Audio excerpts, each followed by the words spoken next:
سهيل بن عمرو غیر اولی کو مذاکرات لپاره نو د نبی علیہ السلام سره هغه مذاکرات کړي نو نبی علیہ السلام او د قریش مکو په مابین کې هغه صلح او شوا په یو څو شرایط باندې دغه شرایط د صلح حدیبیه د شرایط په نوم باندې هغه یادي او دغه شرایط په دې کې اولنې دا و چې نبی علیہ السلام بس کال بغیر د عمرې نه واپس آئنده کال با عمرې راځي درې ورځې به هغه په مکه کې تیرې او د تورې نه علاوه بل اسلحه به ځان سره نه راوړي او دغه توره به هم په نیام کې بنده هغه پرته وي نو اولنی شرط نو دا شرط هغه هم داسې و چې صحابه به دې شرط باندې هغه خوشحاله وي مخکې د عمر رضی الله تعالی عنہ تذکره راځي دویم شرط دا و چې لس کاله به د فریقینو په آپس کې هغه جنګ بندي وي لس کاله به مسلمانانو او کافرانو په منځ کې هغه جنگ نه کېږي د جنگ بندۍ هغه اعلان کوي دا دویم شرط دریم شرط دا و چې د خواوشا څومره قبایل دي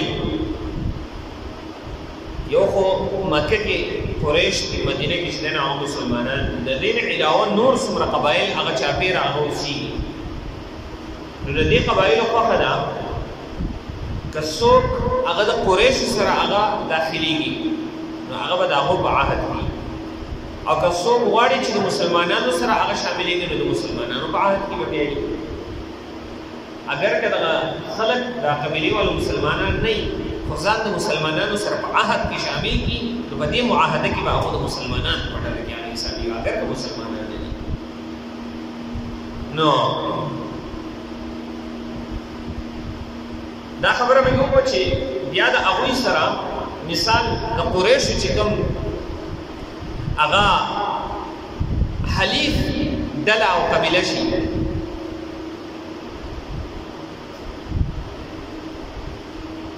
یو ډله او قبیله داسې راشي قبیله چې هغه د قریشو سره په خپل عهد کې د قریشو په عهد کې ځان داخلي که بیا دې دغې قافلې دغې ډلې ته چې دی نو هغه مسلمانانو څه تکلیف ورسوي نو دا به د معاهدې څه کېږي خلاف ورزي شماري او کومه قبیله چې د مسلمانانو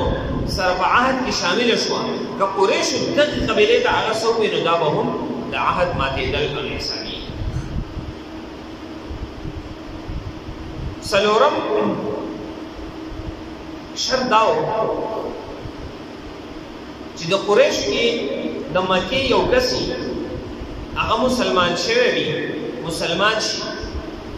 او د خپل سرپرست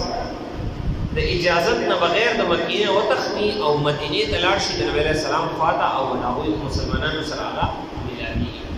نو تاسو به هغه هم ته واپس کوئ اگر که مسلمان شوی دی خو موږ ته به یې واپس کوئ یعنې زموږ سړی به نه قبلوئ او که بالفرض ستاسو کې یو کس هغه وغواړي چې هغه مونږ طرف ته راشي نو مونږ به یې قبلو تاسو به داسې نه وایئ چې مونږ یې واپس راکړئ زمونږ هغه به واپس کوئ او ستاسو هغه به مونږ نه واپس کوئ نو دا شک نو دا انتهایي په صحابه کرامو راځي او صحابو نبي علیه السلام ته وایي د الله رسوله دا څنګه شرط دی چې د دې هغه کس به مونږ واپس کوو او زمونږ نه چې څوک لاړ شي هغه به نه واپس نبي علیه السلام ورته وفرمایل زمونږ نه چې څوک لاړ شي نو هغه به هسې کافر شوی موږ په هغه باندې څه کوو او د هغوی نه چې کوم کس مسلمان مونږ ته راځي نو هغه خو د الله دپاره هغه ایمان قبول کړی الله به د هغه دپاره لار کولاوي او مخې ته به راشي او ستاسو ته راشي چې د هغوی دپاره الله پاک څنګه لار کولاو نو دا څلور شرایط هغه دې شو معاهده هغه جوړه شوه معاهده چې کله دا وشوه نو لیکل لا نه وشوي نبی علیه السلام علي رضی الله تعالی عنه راوبلو علي رضی الله تعالی عنه ته وایي لیکل هغه شروع کړه نو علي رضی الله تعالی عنه ته نبی علیه السلام فرمایي لیکه بسم الله الرحمن الرحیم نو کله چې علي رضی الله تعالی عنه بسم الله الرحمن الرحیم ولیکو نو سهیل بن عمرو مونږ خو نه رحمان پیژنو او نه رحیم پیژنو چې دا بسم الله کې دا رحمان او رحیم څوک دی داسې ولیکه بسمک اللهم دا ولیکه نبی علیہ السلام کو مقعد دوران کې بسم الله الرحمن الرحیم دي چې سو یا قوله بسمک اللهم دا ولیکه یا علی رضی الله عنه بیا نبی علیہ السلام کو ولیکه من محمد رسول الله دا معاهدات د طرفه د محمد رسول الله صلی الله علیه وسلم کله چې علی رضی الله عنه دا ولیکل نو سهیل بن عمرو وی چې موږ ته رسول الله ومنو نه جګړه په سبا دي دا ټول جګړه خو بدغه باندې چې تا موږ رسول نه منو لہذا ذلك المنتع منظور ندی محمد بن عبد الله محمد زید عبد الله دا رسول الله قرآن موږ ته الله رسول نه منو چې منله یو خدا دومره لاندې باندې راځي نبی علیہ السلام کو کوم کو علی رضی الله تعالی عنہ چې زما د نوم رسول الله ورانه علی رضی الله تعالی عنہ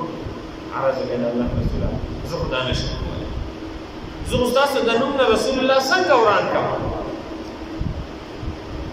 زه دا ورانه ولې نشم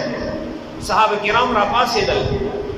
نږدې و چې سهیل بن عمرو حمله کړې چې ایو غصه اوس د نبی علیہ السلام د نوم رسول الله ورانه دا الله رسول داتې ته ورانه